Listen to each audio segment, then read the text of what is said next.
Klabu ya Yanga wamefikia makubaliano binafsi na aliyekuwa kiungo wake mshambuliaji Stefan Aziz Ki. Taarifa zinaeleza kuwa viongozi wa Yanga wamekuwa katika mazungumzo ya muda mrefu na Aziz Ki kuhusu uwezekano wa kurejea Jangwani, na hatimaye pande zote mbili zimekubaliana kuhusu masuala yote muhimu yanayohusu mkataba wake mpya.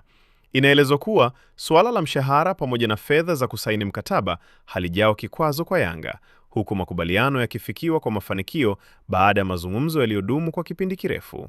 Hata hivyo, licha ya makubaliano hayo binafsi kukamilika, kazi kubwa iliyosalia kwa mabingwa hao wa Tanzania bara ni kufikia mwafaka na klabu ya Al Ittihad ya Libya, ambayo kwa sasa inamiliki haki za mchezaji huyo.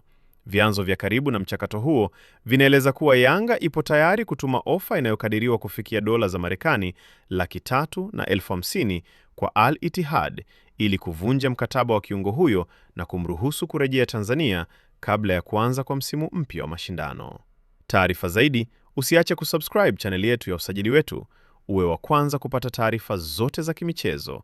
Pia, tunapatikana kwenye mitandao yote ya kijamii: Facebook, Instagram, TikTok pamoja na Twitter kwa jina la Usajili Wetu. Jina langu ni Shabby Graphics.